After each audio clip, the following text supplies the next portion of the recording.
Well, thank you very much, everyone.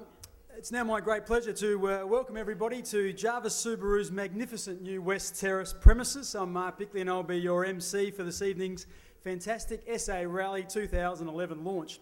And great to see everyone here, and we do appreciate your attendance.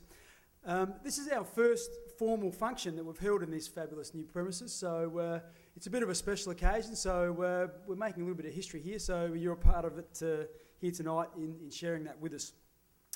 If I think back to a couple of years ago, we had a special occasion, obviously very similar to this, in our old premises, which was just up the road on West Terrace in 2009, and we did a similar thing when we launched the rally season there that year. It was a great night back then, and it's so good to be back again and doing the same thing once again in these new premises. So we do thank you for coming along, and we have a real treat tonight. We do have a very special guest speaker, so I'm sure you'll enjoy that. Probably a good chance to let everyone know who that is, I guess, and that is our speaker tonight is rally champion Dean Herridge. So Dean has flown in especially for the occasion, so please make Dean feel welcome and show your appreciation. Where are you, Dean? Dean's over here. Had a chat with Dean already. He's a fantastic guy. So we do have Dean as well as a number of other speakers tonight, but before we jump into that, there are a few little housekeeping things that I just want to make you aware of. You would have no doubt sampled some of the great catering that's been going around, so please indulge in the food and drinks as they come past. If you do feel as if you need a little bit of extra servicing in the drink department, the bar's just over on our left, so if we rabble on a bit too long, please make your way over there and fill your glass up as much as you like, because we like to have good hospitality here within the Jarvis group, so please indulge in that. Also, the ladies and men's toilets, probably if you've indulged too much, you might need to relieve yourself. The toilets are just over to my right. You can see the little drink fridge there just to the left of that, and you'll be able to do that. So they're probably the two most important things. You may have noticed we've had a couple of photographers who have been going around taking some photos. Is there a photographer here, just in the red shirt? What we do here at Jarvis is we have a website, and a lot of the photos we take we're able to post on our website.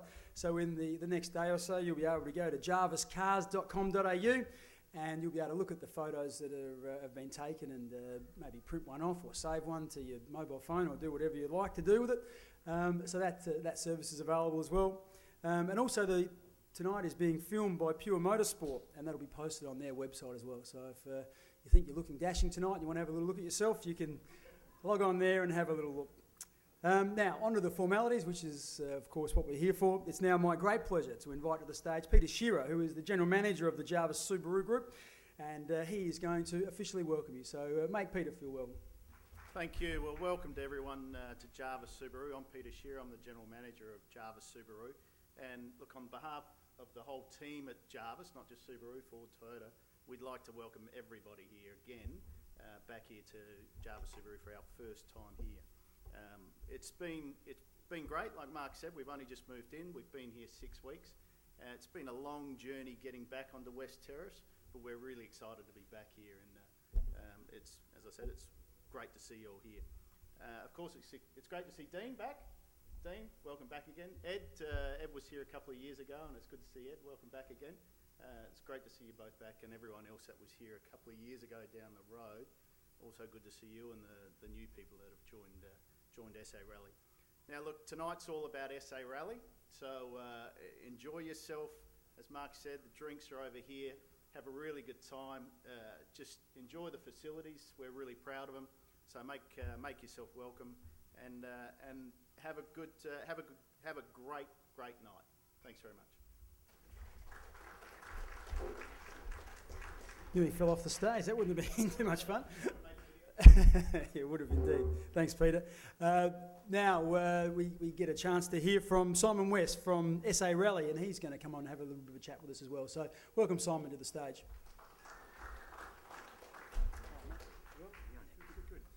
Thanks, Mark. So I guess, firstly, on behalf of the entire South Australian rally community, I'd like to offer a special thanks to Jarvis Subaru once again for holding this event. They go over and above what we could ever expect here, so it's fantastic. So everyone give them a round of applause. Thanks.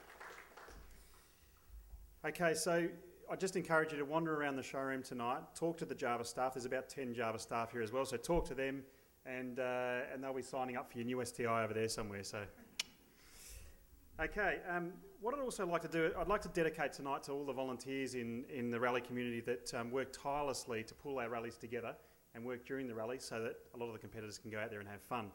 I think it's really important to recognise them, and we are truly grateful for all that.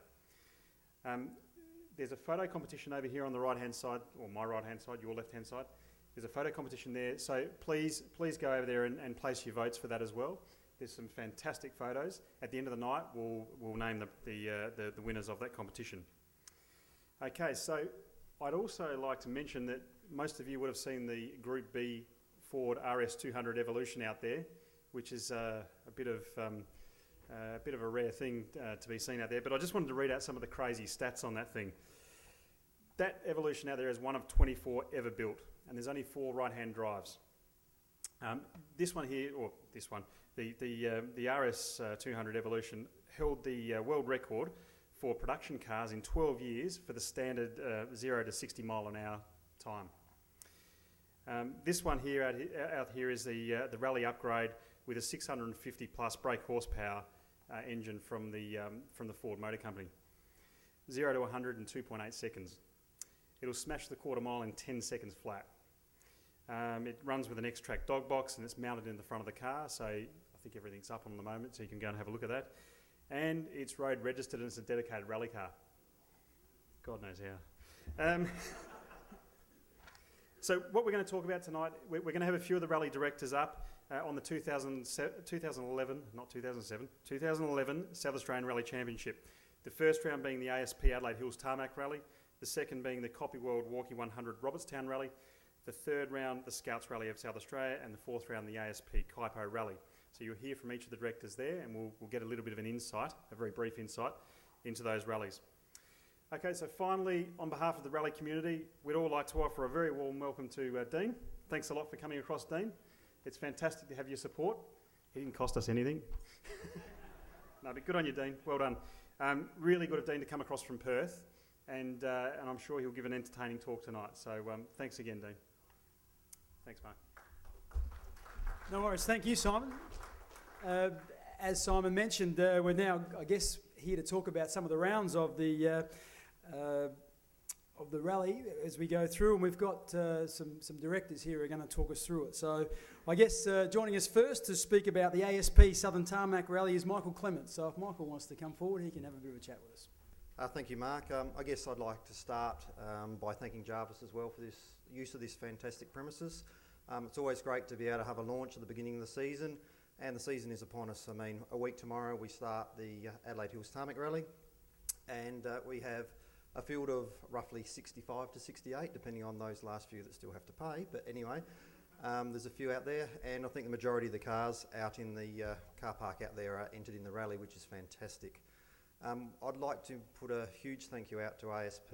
Without their help, we wouldn't have this event, and I mean that in the most possible way, because not only do they fund the shortfall of the finances, they also do a huge amount of work to make it happen with Andrew, Heather and Shane in the ASP office. They also provide us an office to work the rally out of. So a lot of you may have been and picked your road books up from the ASP office. So if there's any businesses out there that want a bit of computer work done, application service provider is your place.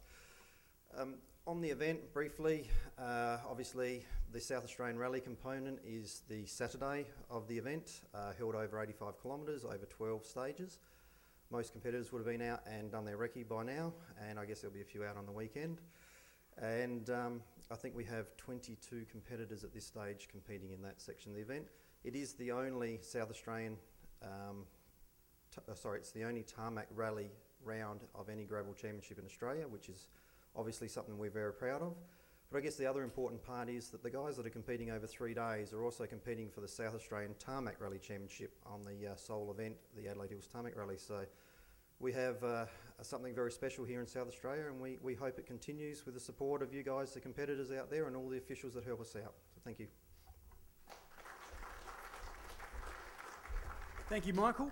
Round 2 is the Robertstown Rally, and Andrew Gooley is going to join us on the stage to tell us. We've got a late change. These steps. I'm Mandy. Hello, Mark. Hello, Mandy. So, welcome, Mandy. You go. Hello. There's Andrew. Hello, everybody. I'm Mandy Rudham. I'm Vice President of the Walkerville All Cars Club, and I've been asked to talk to you tonight about the Copy World Walky 100 Rally, which is on the 25th of June. This is, I have on good authority, the 27th running of this event. Not bad, huh? I think when Ted Dobrinsky started it back in '84 by closing off a few of the trial roads from the public, that he probably didn't envisage it carrying on for such a long time. It also has a great history in that, and again on good authority, and I don't want to argue with you about it, but I'm told it's the first non-World Rally Championship round in this country to be run on pace notes. It's also the only round in this championship that has night stages, so it's got a bit of everything really. It's got history, it's got thrills and spills most years, it's got the triple jumps on one big hill, and anybody that's out there that's been to see that will know exactly how much fun those three big hills are. I invite you all to come out and try it, to enjoy the 11 stages they're putting on. There's 2 stages they're running twice at night. The final one for the night I think is some 18.5 kilometres long, so good bang for your buck. So it's a terrific event.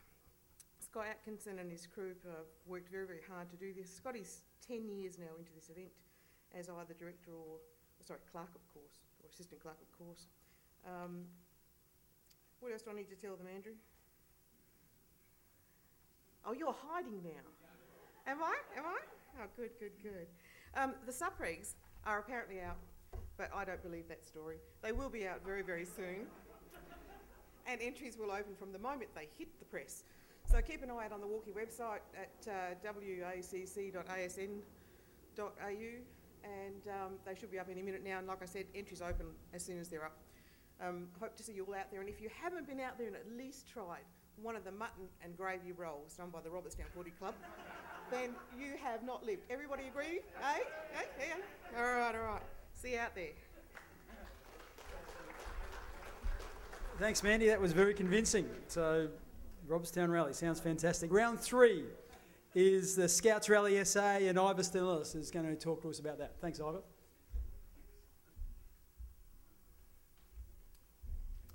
Good evening, everyone. Why do I always get to follow something like that? Thanks, Mandy. And thanks to everyone involved with making this happen. As I said 2 years ago, it's a good quality thing to do, and I'm glad it's happening again. So thanks to Jarvis and everyone involved, Simon, everybody. The Scouts Rally SA for 2011, a lot of changes in terms of the way we're going to do it. First thing, no Angaston. The organisers and the RC board and everyone wanting to reduce, the kind of time away from home, all that stuff, make things cheaper. So we decided to dump that. But instead, we've put in a spectator-friendly stage very close to Adelaide that we've called the stage with no name. Now, in motorsport, you can't keep a secret, right?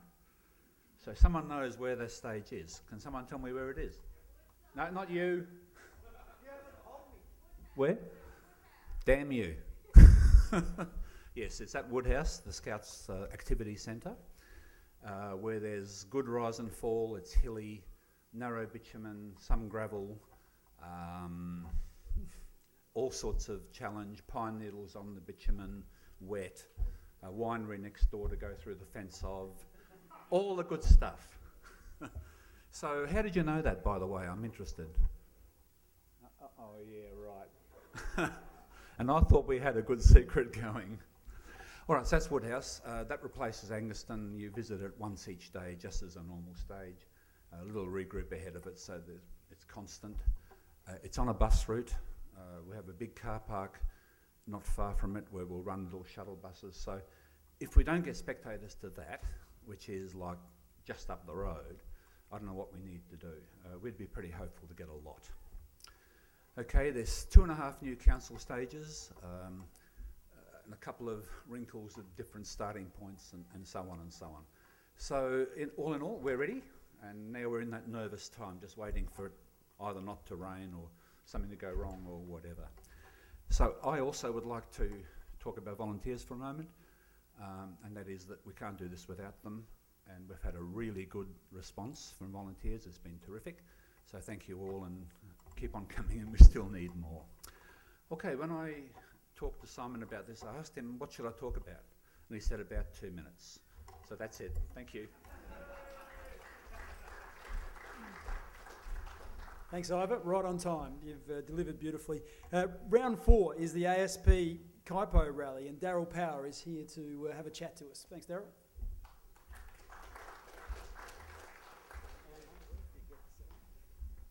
Okay, well, I don't have too much to say, except what I will start off with is we've got round 1 of the Clements series on is it June the 12th, Sunday. So for everyone to be out for the autocross will be fantastic.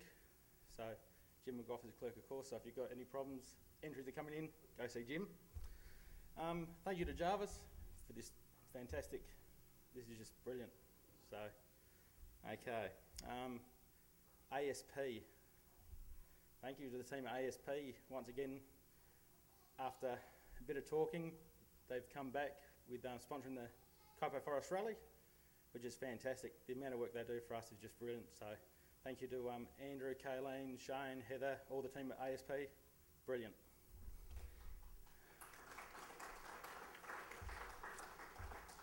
Okay, for the Kuitpo, of course it's a one-day event. It is also the last Clements round as well, and last for the SARC. It'll be a one-day event.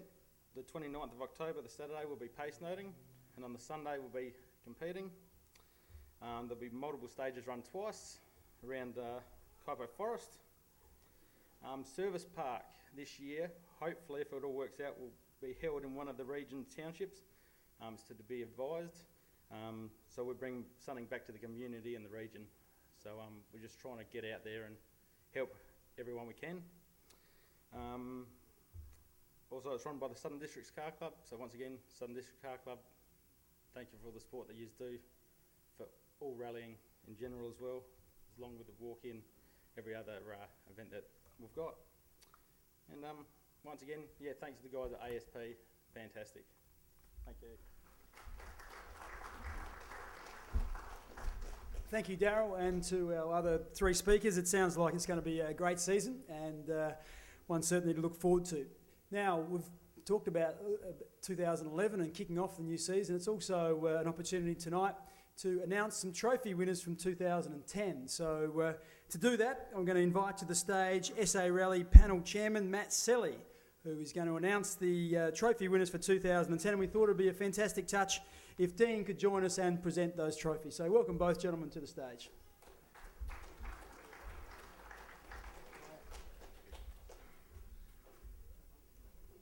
Before we move on to formalities, and I hope I'm not stealing Mark's thunder here, but I just wanted to congratulate Dean on an amazing result in the Targa Championship, taking that out, and in a Subaru, no less. Yeah, thank you.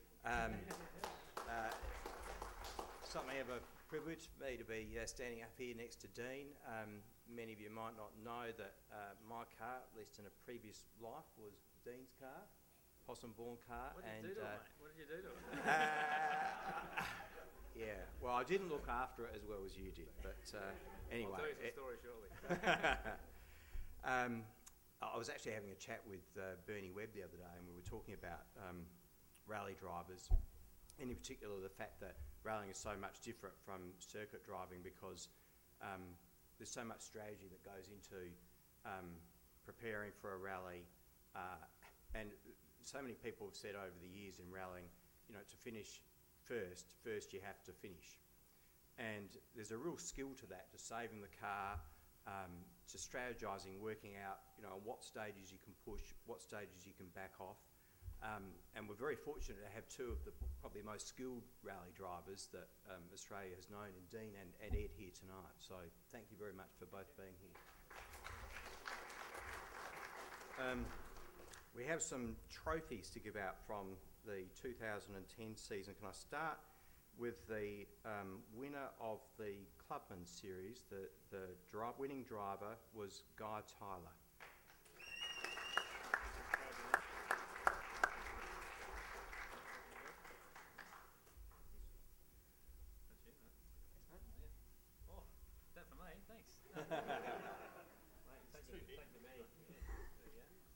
And I'm not sure if the winning co-driver of the Clubman Series, Andrew Sarandis, is he here tonight? No. Move on then. He is.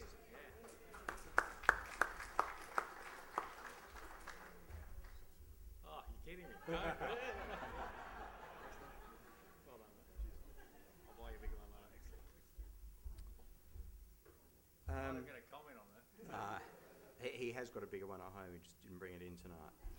Can we move on now to the 2010 Autosport South Australian Rally Championship? A big year last year, it was the 50th year, and the field was as strong as ever. We're just going to present some trophies to the third, second and first outright winners. The third winning driver was Sandy Knott, and the third co-driver was Andrew Brandford. Are they here tonight?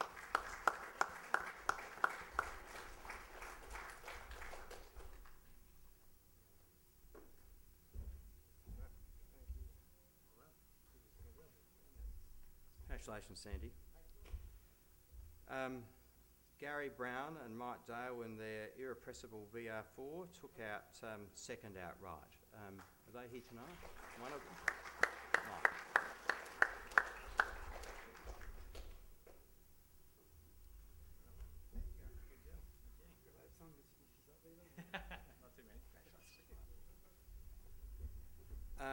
And last but by no means least, the winning driver and co-driver in the South Australian Rally Championship for 2010 were Russell Marker and Corrine Hinson.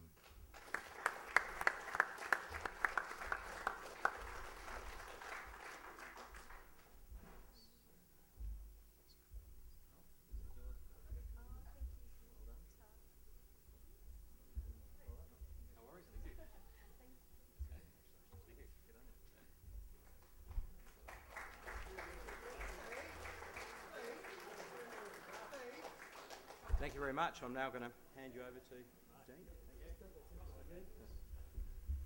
Thank you, Matt, and thank you, Dean. And put your hands together again for the trophy winners. Congratulations. Obviously well deserving. Now, I guess one of the real draw cards that we all came along here tonight, apart from the launch of the rally season, was to also hear from our very special guest speaker in Dean. Now, I had the pleasure of working with Dean a couple of months back, doing something similar to this. And certainly Dean's got some great stories and certainly kept the audience enthralled that day. So I'm sure you're all waiting in anticipation to hear a little bit about that. But before we sort of get Dean up to talk, I'll just run through some of Dean's CV because it really is a fantastic story.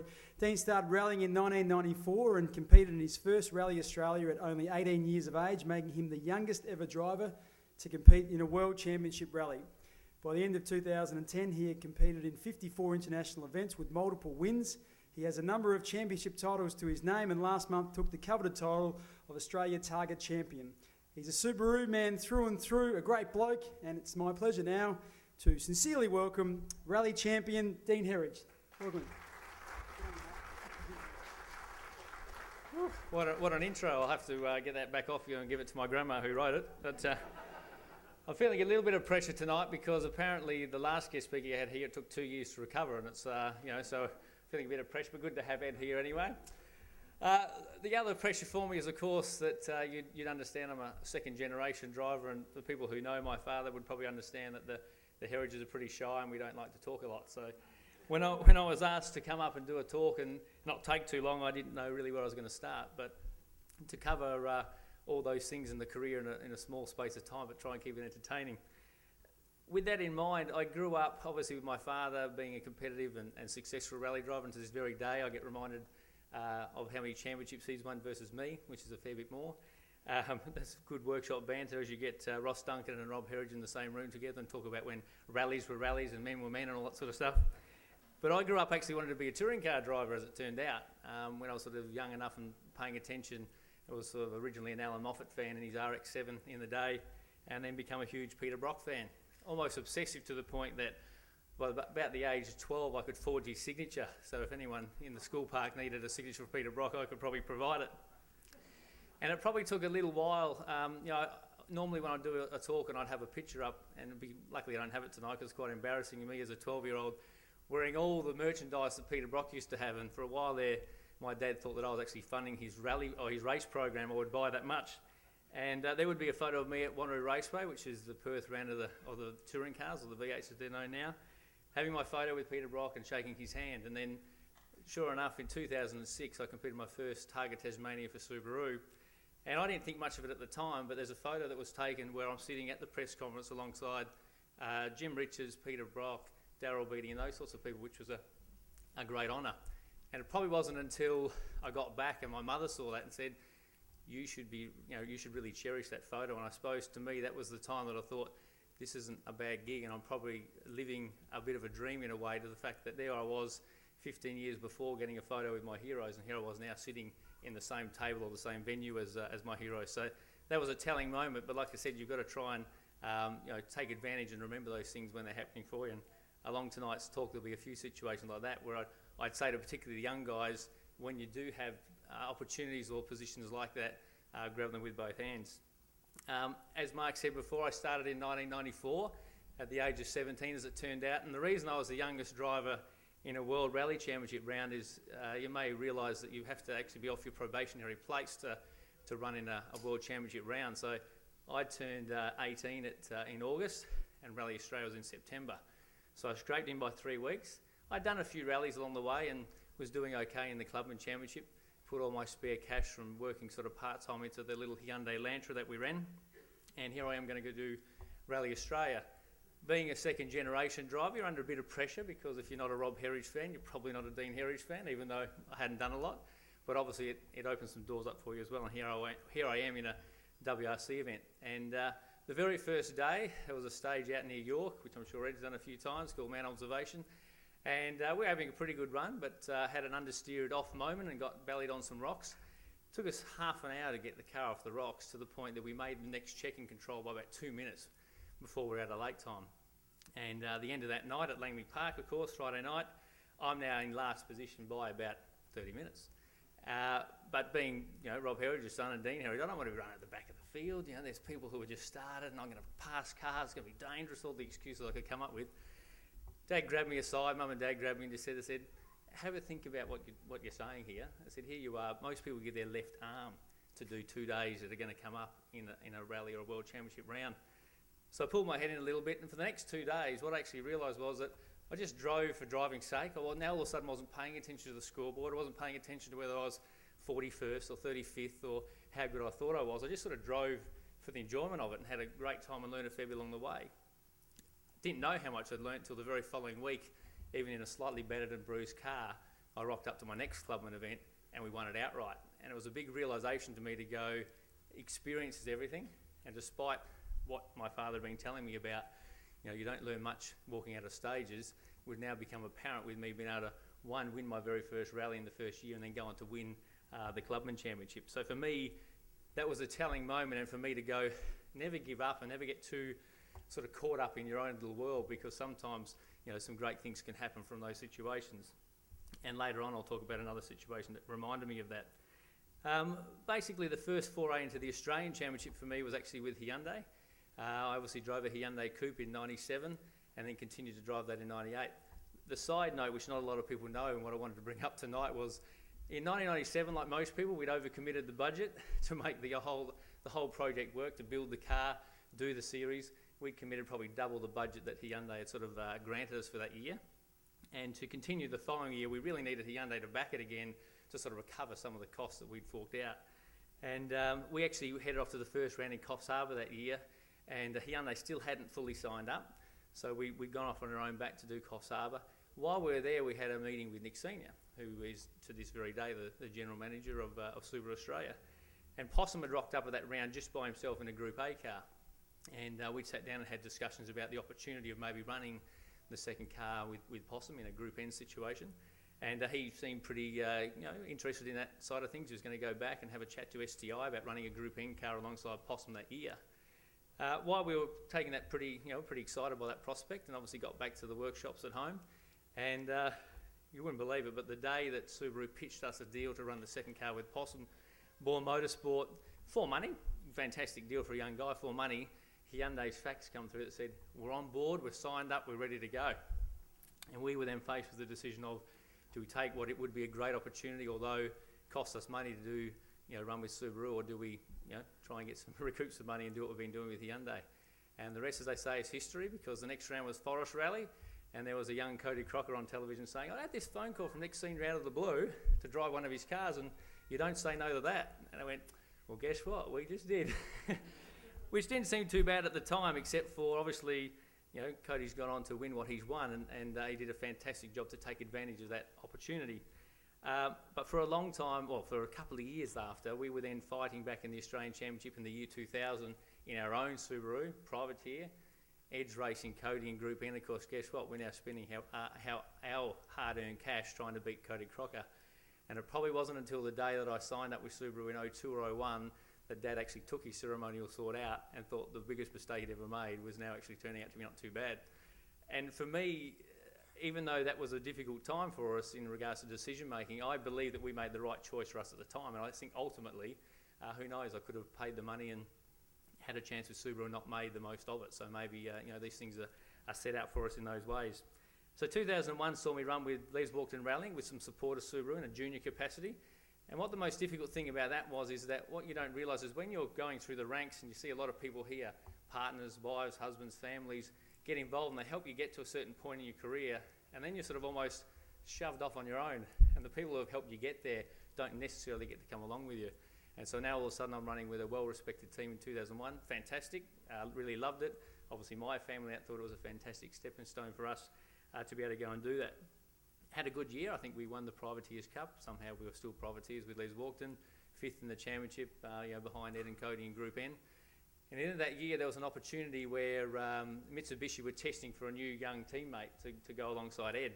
And I went across to Canberra, and I was one of, I think, 8 or 10 people that they were testing at the time. And at the end of that year, I was actually offered the job to run, second alongside Ed, paid money. They wanted me to move to Sydney from Perth, where I'm from. And which was a great opportunity. I was very excited by the fact I thought this was the next stepping stone for us. But obviously because of the association and Subaru support in regards to the Les Walkden team, I thought it was my obligation to ring Nick up and at least advise him of what I thought.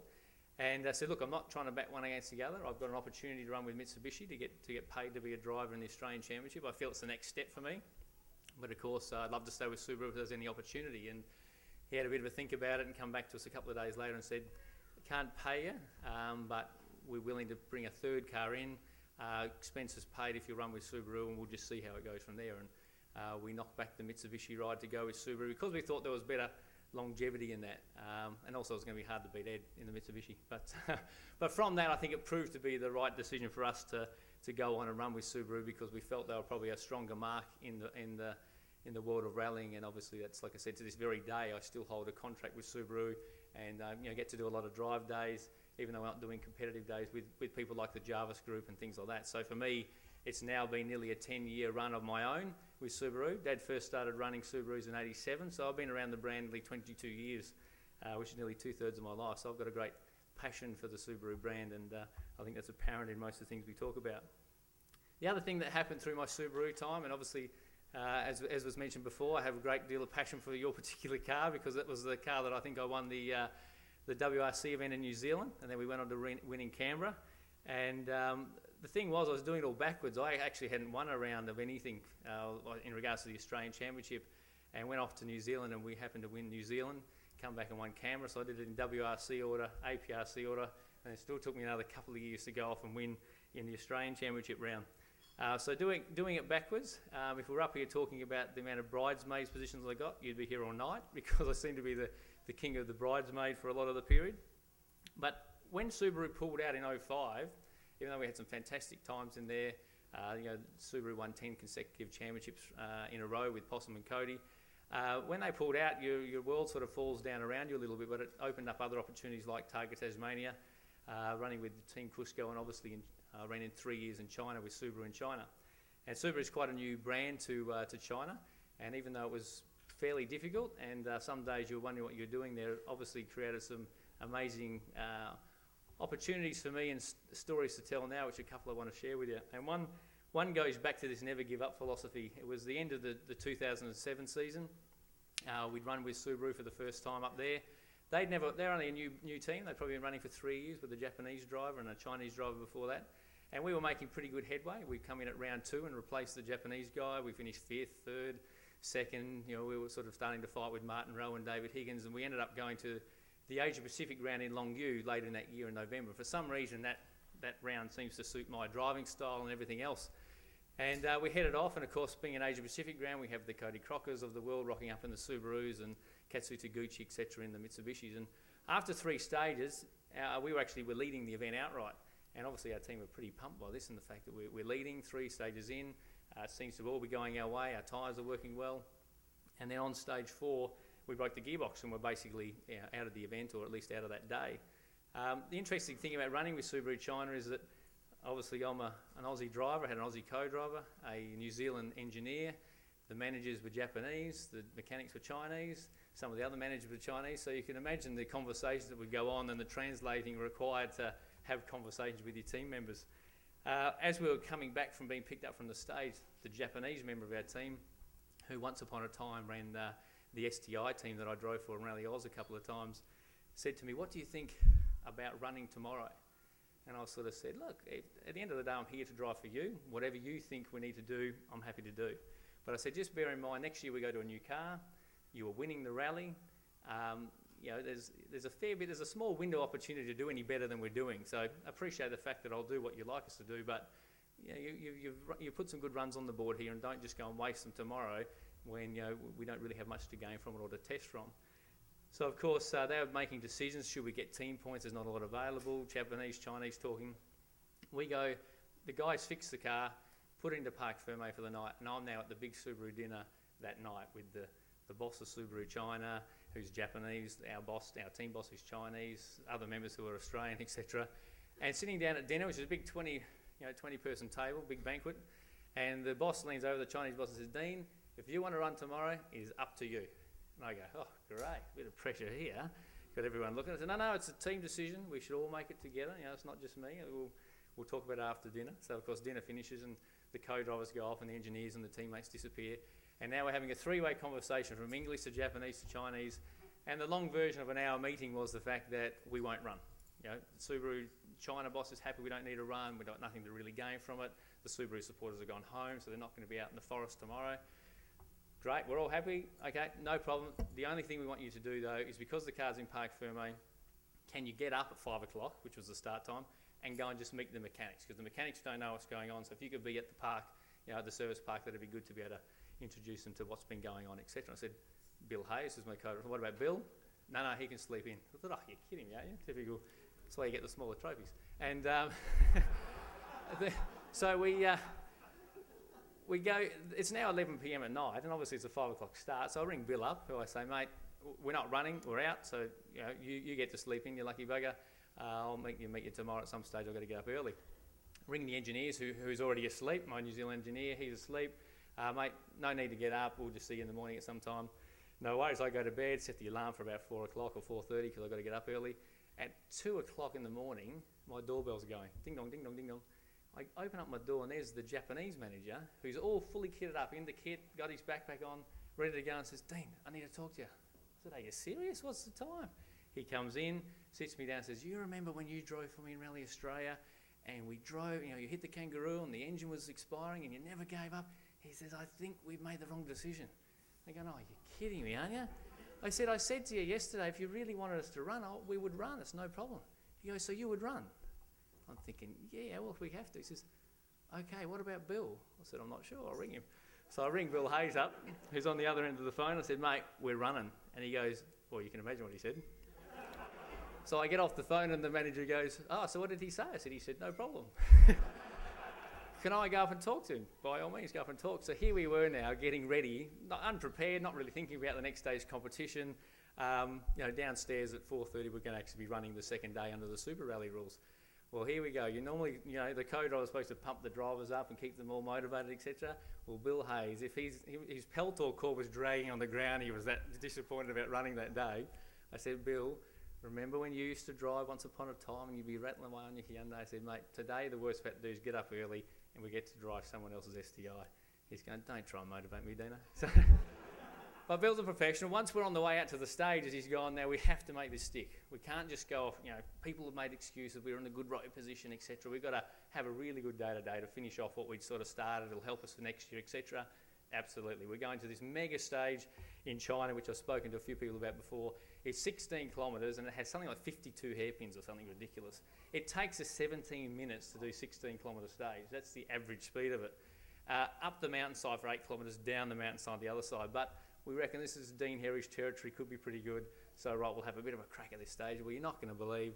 9 k's in, having a really good run, bang, bang, bang, flat, rear flat. You're kidding me. This stage going from bad to worse. Do we stop? Don't we stop? The typical driver co-driver combination. I said, tell you what, let's not stop, because what's the worst that's going to happen? We're not even in the event really anyway. We'll just limp out and we'll just see how we go. If we need to stop, we'll stop. It's not really a big deal. And Bill goes, okay, we just don't crash the car. I said, yeah, good plan. So as we do another 3 kilometres through, of course I'm taking it fairly easy. You can go pretty quick around left-handers and stuff. Billy pipes up and goes, you can go a bit harder around left-handers. I go, all right, don't crash, but don't go too slow, etc., etc. And to our surprise, we finished the stage, we're about a minute behind the leaders, which was amazing. I thought we were, as you know, when you've got a punch, you think you're losing more and more time. We go into the next stage. I think we were second quickest behind Ivar Stanelis, who took something like 10 seconds out of us in 10 kilometres, and we were second quickest. So we go into service in 5th position in China, not really going that crash hot. Fire out to these same 2 stages, going to be repeated 3 times over the day. The second amount of runs, beautiful. We win the first stage, the 16 kilometre stage. Second behind Yuha Kangas again, who beats us by 6 this time. But we bumped up the third in the championship runnings for China. So the team are pretty pumped. We've now set, the fastest stage time, a couple of second fastest. We were having a good day yesterday. So the team are pretty excited, and we're thinking this is pretty good. And David Higgins is in our sights on this 16 kilometre stage. So we have another crack up this 16k stage. Go down the bottom. I think we're the only team to break the 17-minute mark or something. Take about 20 seconds off Higgins, and we've jumped. We've catapulted to second, and we are now 1 stage away, and we're about 7 seconds off Ivar Stanelis. And we're going, this has been a pretty good day, pretty good salvage operation from a puncher. Dropped a minute early on in the day. We're driving out to the stage, and Bill's going, right, I reckon we consolidate from here. Let's just bring it home. Ivar's beaten us on this stage twice. He's got something on us. Let's just, good plan, front to back the tyres. As we're lining up, Ivar didn't come over to us. He thinks we're a bit further back, and Billy goes, I don't reckon they know we're as close as we are. What do you reckon? He said, I reckon we have a dip. I'm going, 5 minutes ago it was let's take it easy and go home. Now you want to have a dip? And I've gone, mate, it's rough. It's the third run. It's a tricky stage. And I said, I'll tell you what, we'll do the first 3 Ks. We'll have a real crack at it. If it's going good, we'll continue with it. If it's going average, we'll bail out. And anyway, sure enough, 3 kilometres in, we're having a pretty good dip. I've never had so much gravel go over my bonnet in all time. And we get to the end of the stage, and would you believe we took 8 out of Ivar Stanelis and we won the day. And so we arrive obviously back to the service to the point that Ivar Stanelis and his co-driver Mika didn't even know that we'd beaten them, and they rocked up there thinking they won the day. You can see, I can only see through the glasses, Bill's explaining the times to the co-driver, and they were gobsmacked that we'd actually won the day. And sure enough, win our team's sort of first day, so to speak. So it was another one of those moments where I've gone, here I was, didn't really want to do that day, to be honest, and it worked out to be one of those classic rally days and a sort of a never give up story, which continued on for me sort of throughout my rallying a little bit. And a funny side story, like I said, dealing with the language barriers and not being able to read signs. Chris Murphy and I were there in 2008, and last rally of the year, and we actually cut a corner, which I think I don't cut on, typical 5th gear corner, and I ripped the whole strut out of the car. The wheel is now on my door. About a kilometre from the end of the stage, we limped to the end, nearly crashed the next corner as you do. Arrived to the end, going, oh, geez, we're lucky to get away with that one. Drive the car forward past the beige board, have a look at the damage, and then I'm going to ring up one of the team members and they can make a call on whether I drive it back. The wheel is out near there. It's ripped the whole strut top out of the car. The drive shaft's been ripped off, the lower arms off, the steering rack's off, the whole lot.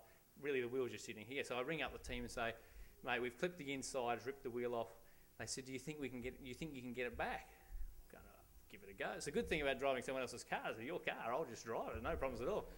They said, give it a go, see if you can get it back. So the tyre that's hanging out on my door is actually still fully inflated. Actually hasn't punctured or anything like that. So we're going down this nice brand new concrete road in the middle of a village, and we're leaving this nice black mark. And sure enough, as we're cruising along, eventually the tyre blows. And I've never seen somebody Chinese jump for cover like it's a world war. They're going, this is crazy, and you shouldn't be driving with the wheels hanging out. We get out into the open road, we actually start going, it's actually driving pretty good. We're actually doing about 50 kilometres an hour, passing a bus down back on the main road, except for the sort of the grey dust, or there's the smoke that was coming from the car turned to black smoke, and all of a sudden I'm going, oh shit, Murph, we're in trouble, we've got this thing on fire. So the teams that coming past us going, oh, you got to stop, and assessing the situation, I'm going, well, it's licking up my door, Murph, I won't stop straight away, but when we go, mate, we're going to be bailing out your side.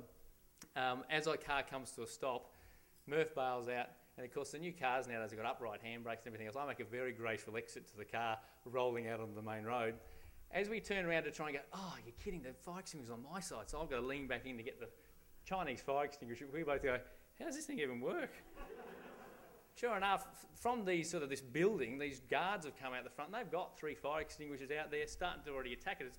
Murph and I are still going, I don't even know how this thing works. The thing is zip-tied the top up. Murph goes, get out of the way, mate, you don't know what you're doing, gets the fire extinguisher, starts putting out the fire, turns around, well, that wasn't too good, and the thing's now a smouldering wreck apart from having the wheel hanging off. The team come and get us, and we thought we were going to be on time, we weren't going to be late to the service. We arrived back there, and the team boss is very thankful. He's gone, unbelievable job. And you're thinking when you're in this situation, it's unbelievable, because he said, the fact that you park right outside the fire station is sensational. Team players. So like I say, we're just team players. And then of course in 2009 what happened to me is, I'm sure there's no other rally driver or race driver in the world who's actually missed an event through being quarantined. The time in 2009 was when all the swine flu was happening, and I'd flown up there with a media guy from Perth. Murph's obviously from Brisbane, he flew in from there.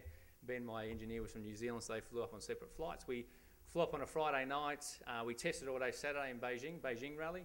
And then the Sunday we did some touristy stuff along with the media guy, getting a few tourist shots, etc. Well, late that night, we're supposed to be on our way back, the team coordinator rings up and says, where are you? I don't actually, where are you? Oh, sorry, we're supposed to be back by now, but we're not. It's just that the health department want to check you again. And basically that year, whenever we flew into China, before you were able to exit the plane, they would come around with a heat gun and they would check every individual passenger with a heat gun. And then if you were over a certain amount, you were ushered off to one side. And the same when you went into hotels, you'd actually get your temperature checked before you check in, and particularly Westerners, you get checked. So then basically I'm going, okay, well, the health department have been checking us, there's no problem, we'll rock up. Well, the time I rock up there, there's basically like the equivalent of cams over there, a few staff, our staff, who are now not real keen to stand next to you, because apparently you've been within 3 rows of someone who now has swine flu. On your Perth flight up, someone there's been diagnosed with swine flu. So now they're talking to me like this. Dean, just stay there. Don't go near us. Go up to your room and shortly someone's going to be up there to come and have a talk to you. So, okay, no problem. And if I had the visual cue, I'd show you the guy that rocked up. The only explanation I can give is that I thought he was going to come and defuse a bomb. He basically had the full white suit, the goggles, the mask, the shoes on. And anyway, he's rocking. I don't know what he's going to be testing, but it doesn't look good. He rocks up to take a mouth swab with all this guarding gear on. And then basically he gestures to me, you've got to come with me. So I'm back on the phone again, and my wife's on Skype. And in between time, I've convinced my mum she should come up to China. She's never really seen me race overseas or anything. Mum, come up to Beijing, it'd be great, do a bit of touristy stuff. I'm on the phone, I said, no, I think we have to go to Beijing. We're being quarantined apparently. And Mum's already on her way over. So sure enough, we go downstairs. We have to now put the white suit on with the mask on and everything else and get paraded downstairs like criminals into a waiting ambulance that now has the lights going. And for 30 minutes into Beijing, the lights are going and we get taken to a quarantine hotel where all the staff wear the mask and everything else, and you get checked into a room, and basically they just keep monitoring you for 7 days from the time you landed. So they're going, you won't be let out until Friday night. That's when the rally finishes. So of course the team worked in desperation for about 12 hours to try and get me out of this quarantine situation, to no avail, because they're taking it very serious, to the point that here I am sitting in a hotel room with the media guy, waiting and working out what we're going to do. The conversations soon turned from, we're going to try and get you out, to, who should we get to replace you? I'm going, oh great, this is a good job, isn't it? Sure enough, a few options, and of course to get into China you need visas, so that was causing a few issues. And apparently Simon Evans was going up there, so to meet up with Mitsubishi, a team he'd run with before. Tell you what, we'll use Simon Evans. So I'm going, oh great, so my drive's now being taken over by Simon Evans, the Australian champion, who rocks up to take my drive while I'm sitting in a hotel and can't do anything. Sure enough, he didn't have a great run up there, which is probably good for me, not good for Simon. The car that took him to the airport was the same car that actually came and got me and took me to the team dinner. So I spent 5 days in a quarantine hotel. You go down, you had to have your meals back up in your room, you could have nothing externally come into the building. Anything that would take air even out of the hotel was patched up. Only air could come in. You go down, you'd have to be served your meals, go back to your room and eat it for 5 days. I can tell you what, I thought jail's not my kind of gig when I'm not going to suit with 5 days in the hotel. The only good thing about it was, because it's obviously like being at school, the more that the days went on, the senior we become. So you see the fresh people come in who are a little bit nervous and not really know what's going on, and it'll be okay. This is what you do. You go down here and do this, and we're leaving tomorrow, by the way. So I've been quarantined from around up in China, and like I said, that's just one of many stories we had up there, which was a fantastic time. And the following, that Longyu rally, which we won that day, the very next year we won that round as an Asia Pacific round, and I think finished second behind Code, which was the team's first win. It would go down as one of my rally highlights. To win a team's first event was something pretty special. And that last check-in control, Murph's doing the checking, and he'd normally walk into the service sort of park, and I'd say, mate, jump in, this will be pretty big. And particularly in China, where firecrackers and that aren't illegal, the team were going off to the point that I think the boss nearly broke the bonnet on the way in, threw me over his shoulder, there's champagne flying everywhere. So a pretty surreal feeling for that amount of time. So that was sort of my China experience, and obviously since then I haven't done a lot on gravel. Truth be known, if you ask me what my passion is, it's gravel rallying and what you guys are going to do, apart from the first round, which is tarmac, which I think is great. But it's obviously the last couple of years have been more about Targa and things like the 12 hour and stuff like that, which is an amazing challenge. The thing I like about the Targa events is the fact that it's got such diverse field of cars, from the Lamborghinis and GTRs, and our little old Subaru can go up there and compete against them. So we really enjoy that challenge, and obviously this year we're able to take home the crown, which we are really pleased. Really pleased about. A lot of work, as you guys know, goes into that sort of stuff. That's a bit of a quick overview with a couple of stories on my career, but I was also asked by Simon, and thanks to Simon for all his help in getting us over here, just in regards to, what did you want me to talk about? And he just sort of said, look, just a few bit of your career, a few tips, etc. And I thought I'd just make a quick list, which is probably more for the young people than for anyone else, of the things that I reckon are important points in regards to rallying or trying to make a career out of motorsport. And the first one is that you probably already know this, you can't do it on your own.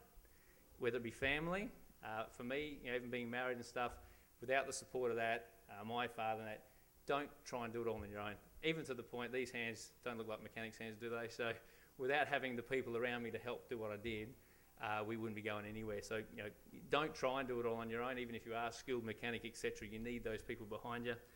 And even to the point that you've got to lead from the front. If you're not showing the passion to succeed, or that you want to have a crack at this, why would anyone else want to rock up? And you see it a fair bit with young guys who, karting and stuff, where dad's got a few dollars and stuff, and the son can't even bother getting out of bed or being involved in drive days and stuff. You've got to lead from the front. And for me, it wasn't a hard thing, because I love motorsport so much, but you have to show that passion to the people, so that when you are working late at night and you're doing things, you're showing the guys that, I'm in this as well, and then you can do it together. Hence why, Ben Jones, who I've talked about a couple of times being my engineer, he was my engineer with Subaru Rally Team Australia, and then spent 3 years in China. He's done stuff with Maximum Motorsport for me, because to have those sorts of people on board who you've got a lot of experience with helps, for one, but two, we both got the same passion together.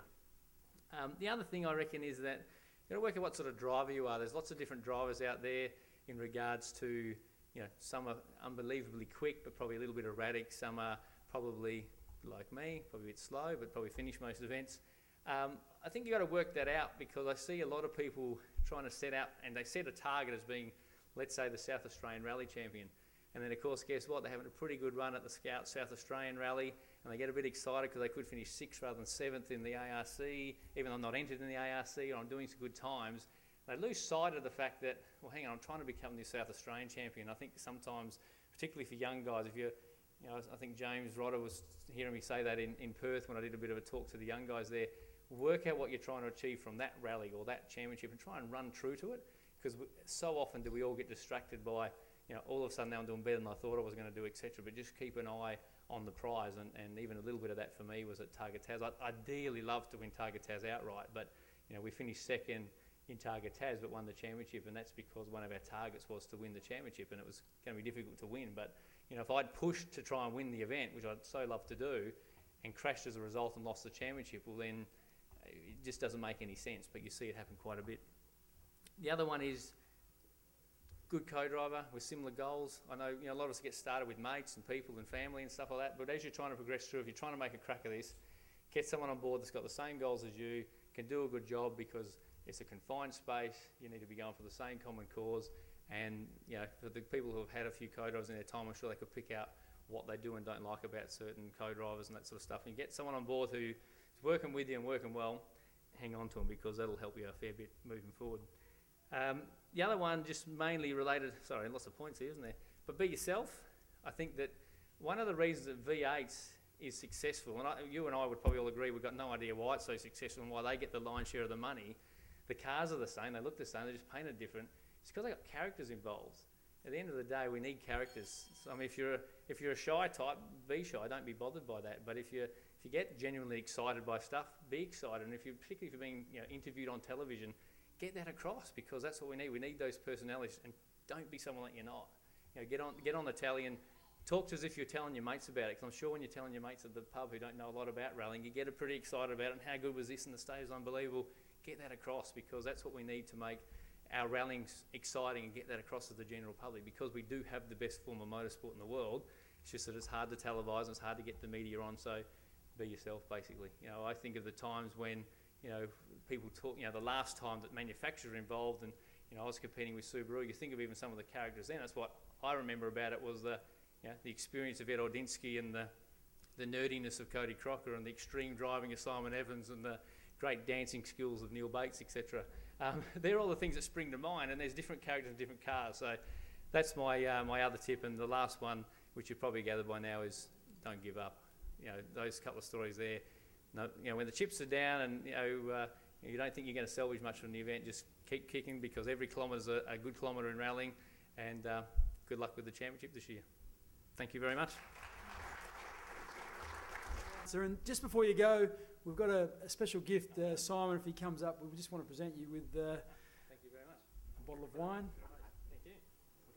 Cheers. Ladies and gentlemen, please join me. Thank Dean for sharing his insights and also some of his experiences with us. It's been absolutely fantastic. So now, I do have a little plug that I need to get in. Now, the 2011 SA Rally Awards Dinner is going to be held on Saturday the 3rd of December at the Adelaide Pavilion Function Centre. So on the night there will be presentations recognising the achievements of competitors, organisers and officials, including the awards for the SA Autocross Championships, the SA Tarmac Rally Championships, the SA Clubman Championships and of course the SA Rally Championships. There will be championship winning cars on display, and the SA Rally panel is also working on organising an exciting guest speaker. We might even get Dean back for that. We'll see what you're doing that weekend. Now, they're also, tonight there's a couple of clipboards going around the place. I can see one over here near the bar. So on those you can register your interest for the event. So if you provide your email address, you'll be kept up to date with all the progress. What else have we got? Tickets will be available to purchase soon. So those booking early can take advantage of a discounted price, which is always good. So be sure to make this important date and put it in your diary. And it's going to be a fantastic night acknowledging the award winners for the 2011 rally season. Okay, that just about wraps it up for this evening. So on behalf of everyone here at Jarvis Subaru, we thank you again for coming along. The food and drinks are going to be on for a little while yet, so please, once again, we invite you to indulge in the hospitality that we're showing you, and I think we're around till about 8:30, Tanya. I think that's the go. So enjoy the rest of the evening, and once again, thank you for attending, and hope you've enjoyed the night. Bye. Hello down the back. We're just going to announce the photo competition award winners.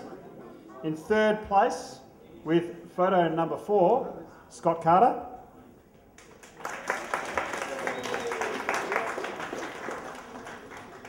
In second place, with photo number 17, Phil Williams. And first place goes to Phil Williams again, number 16. So Phil, come up and take your prize that you organised for everyone. Nah, you don't know. All right. That's all right, that's all I need. Thanks everybody for voting. Thanks all the photographers for for putting entries in, and they're a good bunch to work with, even though they do like taking that word. And all right, there you go. I've been shut up. Cut. Game over. Thanks, guys. Thanks to all the photographers that get out there as well. Like the volunteers, they're always out there, rain, hail or shine. It's always fantastic to have them out there. Thanks.